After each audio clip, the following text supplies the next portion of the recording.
Primeira leitura da Parashá de Pekudei, estas são as contas do Mishkan, o Mishkan do testemunho que foi contado tudo exato de acordo com Moshe, o trabalho dos Leviim, na mão de Itamar, filho de Arona Cohen, que era o responsável por toda essa contabilidade. Essas são as contas na Parashá, está falando toda a doação que foi dado de ouro, prata, cobre, cada utensílio, o que foi usado. Moshe prestou contas com o povo de tudo que foi usado. Assim devemos aprender sempre a ter transparência. Falou duas vezes a Mishkan Edut, porque duas vezes uma indireta para o Beit HaMikdash, que ele foi Mishkan, ele foi penhorado por causa do pecado do povo de Israel, quer dizer, leva o templo e deixa o povo. Mishkan do testemunho, que o Mishkan ele é a prova, ele é o testemunho que Deus abriu mão do pecado do bezerro de ouro e está lá esperando a sua Shekinah, a sua presença. O Mishkan é a prova disso. O trabalho dos Leviim, a contagem dos utensílios é algo que foi dado para os Leviim. Montar, desmontar, cada um tinha uma parte que tinha que carregar, como está explicado na Parashá de Nassó. Na mão de Itamar, que ele era o responsável, o chefe para esse trabalho todo de arrumar quem ia fazer cada coisa na hora de montar e desmontar o tabernáculo. E Betzalel, filho de Uri, filho de Hur, da tribo de Eudá, que era descendente de Miriam, fez tudo como Hashem tinha ordenado para Moshe, ou seja, fez certinho, está contando agora para Pekudei igual vai aqui, ele está contando já o que já aconteceu enquanto Terumá e Tetzaveh era a ordem. Porque está escrito que ele fez tudo que Hashem mandou a Moshe. Não está escrito o que ele fez, o que Moshe mandou para ele, sim o que Hashem tinha mandado. Como assim?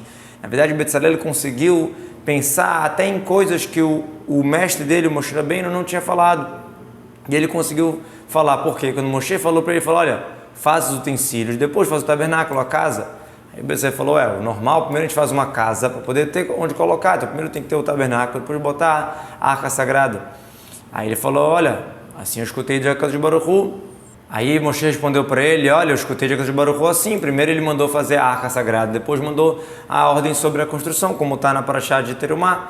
E aí depois Moshe viu, falou para o Betzalel, olha, você na verdade Betzel Keila estava na sombra de Deus, você acertou que realmente quando Moshe foi verificar essa ordem divina, na prática era fazer a casa primeiro, depois os utensílios. Na verdade tem toda uma explicação aqui do qual o principal, o externo, a casa ou o conteúdo. Então, Hashem passou a ordem para Moshe falando da arca, porque é o mais importante, o conteúdo, mas na ordem começa pela casa. Tem várias lições que a gente aprende disso aqui.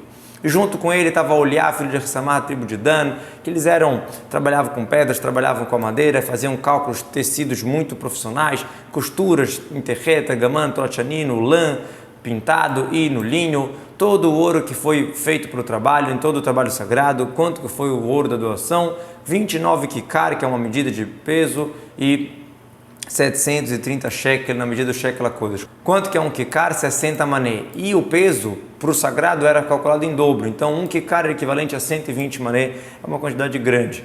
E o mané é 25 slaim, então um kikar do kodesh, 3.000 shekalim. Como ele contou detalhadamente, o shekalim menos de 3.000, porque ele falou que era 29 kikar, 730, quer dizer que não chega a mais um kikar. Se somasse até 3.000 ia ser 30 kikar. E a prata da contagem exata que o povo doou, 100 kikar e 1.775 shekel. Bekala Golgolet, meia moeda, que era a moeda que era feita de prata, Mahasta shekel beshekel hakodesh, para toda aquela pessoa que passava na conta, que era o povo, isso aqui era contado de 20 anos em diante, 603.550 judeus. Beca é o nome do peso do meio shekel, que Beca quer dizer partido, meio. Quantos judeus eram? 603.550, assim era o povo de Israel, assim deu o valor depois que foi construído o Mishkan. E agora aqui também. Então, para que foi usada essa prata? Os 100 kikar, que é uma quantidade alta, era para fundir as bases do sagrado, do tabernáculo e do paróquito, que apoiava aquelas colunas que prendiam o paróquito. Era um total de 100 bases, 100 sapatas, exatamente 100 kikar, ou seja, um kikar para cada sapata, é uma quantidade bem grande. Latzeket, como tradução do Uncas, leatarra, que é fundir as bases do sagrado, que são dos crachim, das vigas do Mishkan, que a gente sabe que são 48 no total, 20 de um lado, 20 de outro e mais 8 no fundo, e cada um tinha dois sapatos, então no vezes 2 dá 96, e mais do paróquito 4, então a gente tem exatamente 100. Os outros, está escrito que é feito de cobre, os outros sapatos citadas não eram de prata. E dos 1.775 que sobrou de shekalim, de prata, shekalim é o peso, fizeram vavim, fizeram ganchos para as colunas e também as coisas que tinham que folhar de prata e enfeitar de prata das colunas, das colunas, que sempre está escrito que tinha uma folha, era folhada, era enfeitado em cima com prata e tinha a argola também de prata.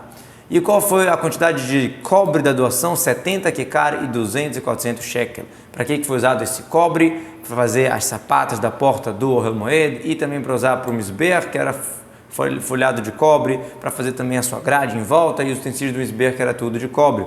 E as bases do pátio em volta, as bases do portão do pátio e as estacas, tudo isso era de cobre.